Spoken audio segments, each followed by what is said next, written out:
situation. I just pray that it be used by you to influence people in the future. So guide and direct ours as we try to solve out the history. Just bless it in Jesus' precious name I ask it. Amen. Amen.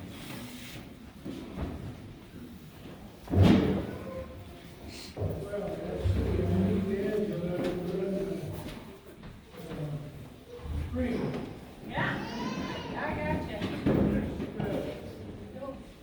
And if you can't see the screen, it might be good to move. That's my grandpa and grandma. Hold on a second, I'll start her over. Let me get it. They were a part of the church too. That's my mother and father. Where I was going to start. No, I'll get you. Hold on again. All right, Please come back, Art. there we go. Go back one more. There we go. All right. The church was built in 1922, but it took some time before that happened. And this picture was taken in 1920 in front of a little one-room schoolhouse. And I counted 60 people here. How they ever got in that schoolhouse, I have no idea. Never have a schoolhouse, and it's not that big. But they're holding this sign that said Bethlehem Sunday School. And I think they decided that they needed to build a church. And there's a few people here that you might want to know. That's Emma Barkley, Rosa Barkley, and Nora Hayden, and Dora Barkley that became Dora Hayden. This is my grandfather, let me see. Oh yeah, this is my grandfather and grandmother. I believe this is Charles Barkley here. I think this is Uncle Smelser. I think this is Nathan Smelser. And I think this is Rosalie Barkley, later Rosalie Rickles. So there's a lot of other, oh, this is my uncle, George DeBoer, and his daughter. And she's less than a year old, and that's how I know when the picture was taken. She was born in 1919, and I think this was in 1920. So this was the start of the church. Yeah, this is a little later. I think my grandfather, DeBoer, was the first pastor. He was pastor from 1922 to 1935, so he passed away. Bill's going to take it from here and talk a little bit about how the church got built. Yeah, well, I think it's important to understand that this church is here because of Houdek-Lauer, who is my grandpa. And he came out here in 1918 on an immigrant card, like some of the other founders. The Smelsers came on immigrant cards. My Aunt Dora and her husband were instrumental in the beginning of this church. But my grandpa Orlando came in 1918, and he landed over here about a mile north, on the north end of the DeBoer place. There was a homestead shack there that my grandpa's oldest daughter, Clara, lived there with her husband. And so they came to stay with them, and Grandpa bought this homestead that this church is on, and the ranch is on. But the homestead had been filed on, but hadn't been approved on. So he somehow got a hold of this 160 acres where the church and that house is. And they built an old tar paper shack right here. And I've got pictures of all this, anybody's interested over there. But so anyway, so in 1918, they built the shack over here, and they tried to drill a water well here, or dig a well, and there was no water here. And so Grandpa Orlando walked across this dry lake bed over to the west side of that dry lake bed, and he found this hill of black with red ants. And he knew that they had to have water to live. And so he dug a hole over there, and about 22 feet he hit water. And so the ranch over there, that well was there all the time I was a kid. And because I know, because I was one of the little ones, when I had to get a 5-gallon bucket every spring to go down in and take about 2 inches of sand out of the bottom of the well so it keep running water.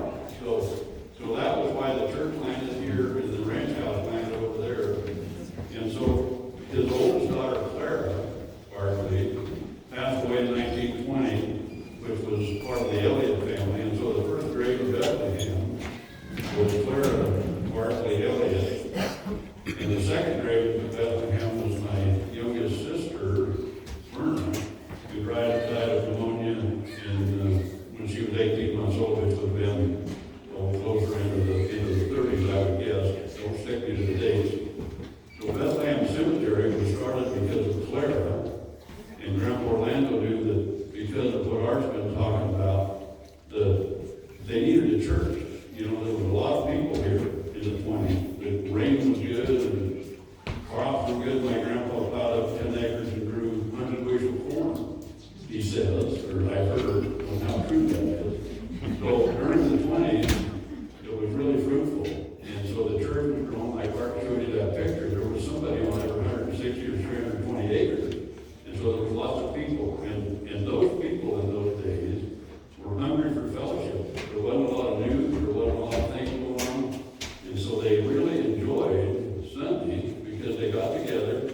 A lot of times they had carry-ins, but that was their social event for the week. They had church, they worshiped God, but they also talked to each other and did a lot of socializing on Sunday. And so when Grandpa got this Sunday school thing going, and it was getting up pretty, you know, like Art said, maybe 60 people. So Grandpa Orlando dedicated this 5 acres or whatever it is here to a church site and incorporated the cemetery back there. And so in the summer of 20, must have been in the spring of 22, they started building this, and it was a joint effort between the Smelser families, the Barkley families, the Hayden families. The Moorheads weren't here yet. They were big involved later on. And the Smelser family was very involved in the financing of the building material. I just learned that in the last few weeks.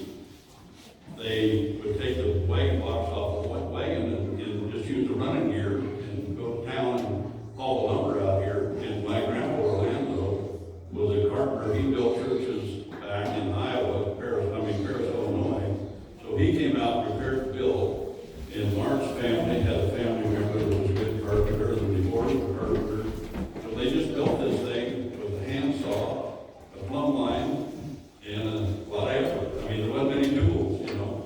But so it was finished and dedicated Thanksgiving Day, 1922. And I just really am thanking the Lord for Angela and Jeff and for their willingness to preserve this. So, some of you, this was about, what do you think, Art, 1940? 48, 1948. And this is my brother and I, and this is Rosa, this is my grandma, Rosa Barkley. Orlando died when he was 17 years old. He was run over, he never rode a horse, he always walked to town and back or clear wagon. And he was hit out here with a vehicle and internal injury, died a few days later. So he died in 1940. My grandma lived in a building right here by where the church is, through the rest of her life.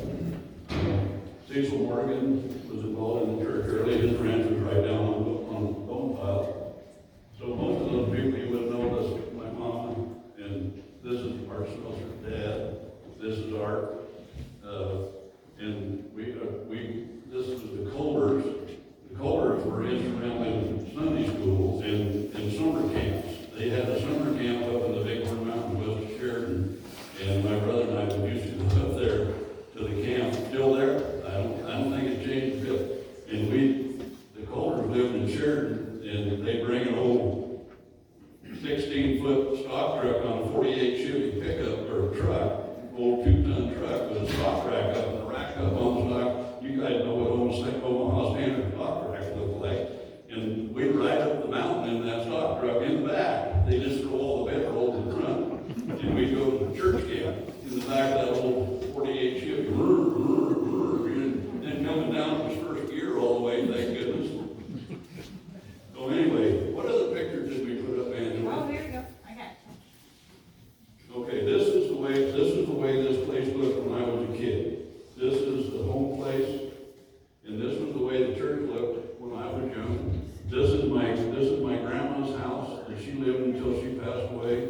The church and the coal house and the outhouse, and this is the gate to the cemetery. And this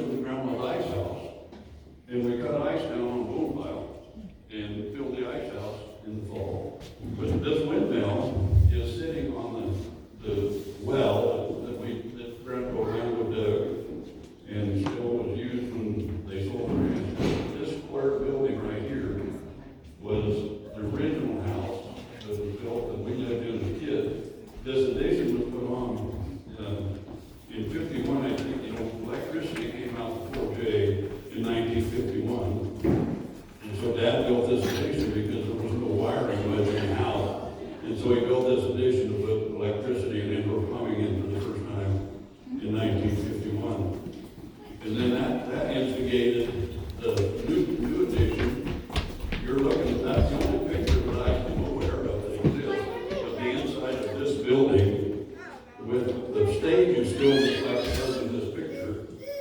And this is David and Joanne Abraham and a couple that was helping with music in the old pews. And it would maybe seat 100 people. And it went back to about where Jeff's standing back there in the back of the old original building. We dug this basement out and put in plumbing and heating for the first time in 1963. Up to that time, it was a pot-bellied stove or heat. I can't remember really how we heated it, but okay. Next picture, Angela. That was 50 years ago. That was 50 years ago. Well, it was the 50th year service. It's 50th year, yeah. Okay, this is some of the girls of the church. This was Earl Moorhead. This is Betty Riggle, and this is your sister. And that's your sister, and this is my sister Nancy. So next. Okay, this is my grandma's. This is Orlando's wife, Rosa. She had 10 or 11 natural births, never been in the hospital in her life. Had them all at home. 9 living children. This is my mother's mother and my sister Nancy. Girls again. Go ahead. Now this is George and Gracie Gore. You can talk more about that. About the Gore family. Okay. Let's go by that, Angela. Go ahead, go by that, Angela. This is my mom and dad, and I don't know what time frame that would have been, but it's in that the 60s and 70s time frame. Next. Okay, that's Frank Mary Smelser. All that art goes to those. This is art marriage. Go ahead. What else, Angela? Well, this is the groundbreaking ceremony for this edition in 1963. My dad and Reverend John Mintley was a pastor, and he was a building pastor. He had a knack for Breaking in the morning, I was so married. he basically built this edition on my mom. Married in the afternoon. And this Carl and Martha Reimer. Did anybody go to school under Carl Reimer's teacher? Anyway, or Ellen Moorhead, they came in later. Go ahead. That's it. Okay, I'll let you do the DeWart family part.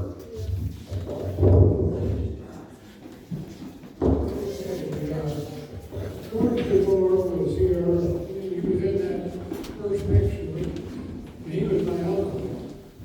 And so he was a part of that first beginnings of the church. But his father was a preacher. He lived in northwestern Iowa. And so he knew if they were going to have a church, that he was a preacher. So they talked him into coming out and buying a homestead up there where the Bell Road gets from. The east, they used up there. They had a house up there, and so he was in the next picture. This is David DeWart. He's my grandfather, and that's George. He was the preacher here from 1922 till he died in 1935.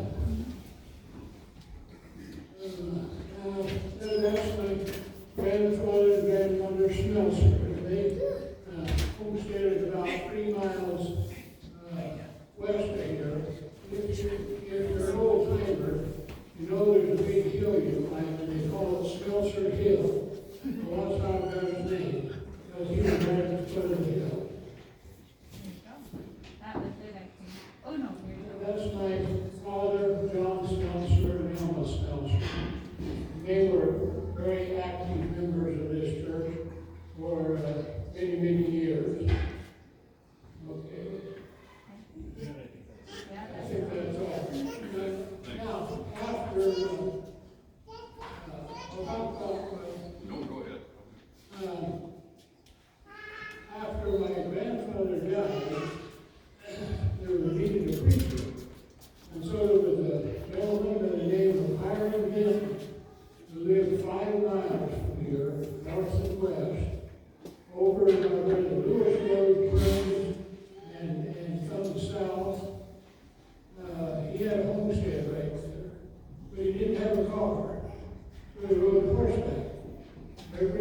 Sunday. I was here to preach, and he was already sold in the 1940s. He sold his place about 1943 or 44, and he was driving, you can remember that road, and still waiting by his own freaking so forth, and he drive home. One Sunday morning, he didn't show up, so we were very concerned. My dad took us home, and he went over there, and they found him in bed with high fever. He had Rocky Mountain spotted fever and kick bite. And so my dad had to take him to town, and Dr. Houdek was having Sunday dinner. And so he got Dr. Houdek out, and they took him to the hospital, which was right there, and he recovered. But if we hadn't found him, he probably would not have. So that's how things were in those days. One other thing in the picture where you saw the church and Barkley place, the northwest part of this property, there used to be a big windbreak. We were fishing boats out from the windbreak. That's where people tie their saddle horse or their team horses, and after the end of their tie his horse there, we rode over many times. Nobody rode horses anymore, so we tore it down.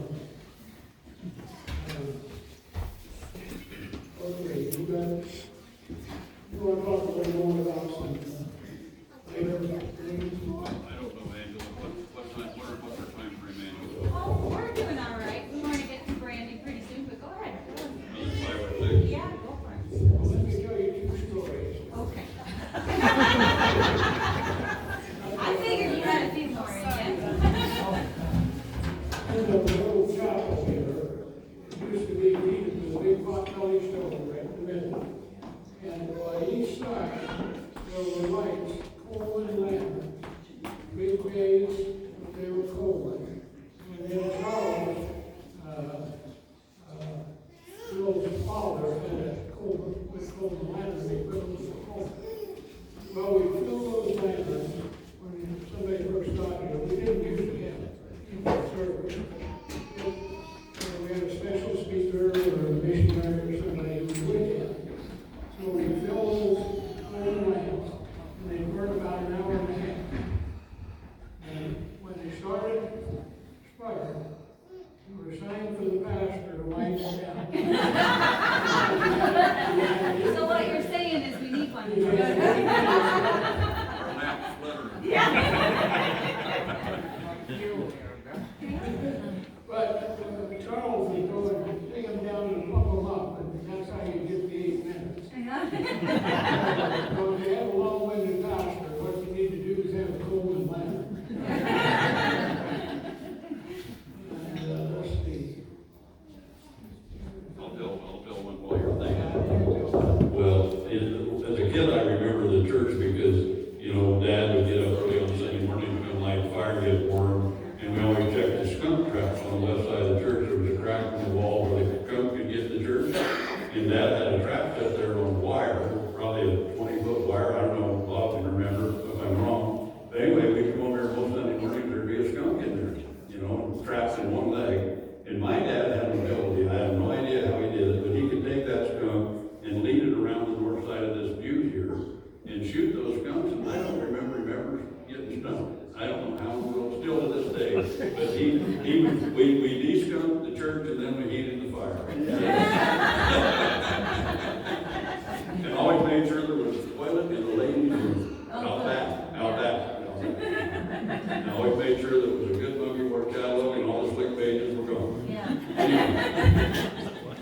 Well, anyway, I think the thing that's remembering in my heart today as I look at this is what's 100 years from now.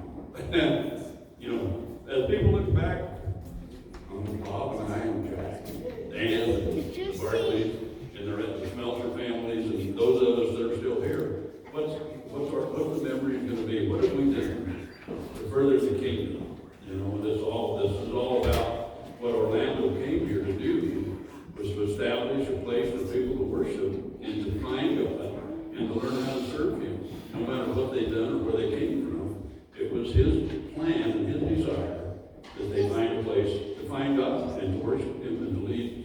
So, you know, the scriptures that come to my mind are Proverbs 3, 5, and 6. Do not lean on your own understanding, but in all your ways acknowledge Him, and He will direct your paths. And then, you know, Matthew 6:33, you know, seek ye first the kingdom of God and all His righteousness, and everything else will be added unto you. So as we go through life, we have to remember there's a next generation, and what are we going to pass on to them? What's our heritage? As we said here today. So I would encourage you to think about what your heritage is. Art wanted me to read this story. You sure you want me to? No. All right. This is a poem. A long time ago on a hill in Wyoming came a pioneer family with God's love in their hearts. They had decided to come west to find a new start. They came on the railroad, so the story is told, with all their possessions and not much gold. They unloaded the boxcar and left Wyoming and over a little cowtown called Davis was buzzing. One final chance to homestead out west, this pioneer family that knew only things that God would last. Campbell County was buzzing all over with new life.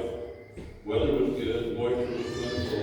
There seemed to be very little chance for strife. Sunday school at the morning place was growing each week, so Orlando knew that there needed to be a church would soon need the need for a church would soon reach a need. He chose a spot with high ground behind because he knew sure that God had in mind. They had looked here for water, but hard as they tried, their wells were all dry. This little hill was barren and low. God would allow rivers and blessings to flow. Orlando was faithful to both me and you, and the church building was finished in 1922. A young boy named Charles would watch his father with care because he knew that Bethlehem would always be there. He and Aunt Laura watched over his care as that people would come to find grace and rest there. Bethlehem Church with its kerosene lamps and outdoor plumbing would always be open when people were coming. No matter how wild and windy the storm, Charles Barkley would make sure that inside it was warm. Preachers would come and preachers would go, but Bethlehem always had lay people from whose God's love would flow. Wednesday night prayer meeting at Uncle Silas's house was special times when God's people would reach out. What's different about Bethlehem, I used to say, is a church where God's people aren't afraid to pray. God's people would worship there for many a year and then would split amidst a stream of the ocean of tears. I'm convinced as I write today that God's people at Bethlehem need once again to learn how to pray. Even though shallow water on the hill was not found, rivers of living water can still be found. Because you can't lose what you have never possessed. Give it to Jesus, and you will be blessed. This is God's church. Both people and man, I can tell from my heart that Bethlehem will stand. Bethlehem will again be the lighthouse on a hill where people of all walks can come and worship still. The little white church by the side of the road where people can come and lighten their loads. I thank God for the inheritance, those faithful few left, where simple salvation was preached at its best. I found Jesus because of the Bethlehem star, and I'm sure it still can be found here. God has chosen this spot on holy ground so that His Son Jesus there can be found. We as believers must never quit praying so that we will know that what Jesus is saying. I close with a prayer that I mean from my heart that Bethlehem soon will become what it was from the start. I'm done.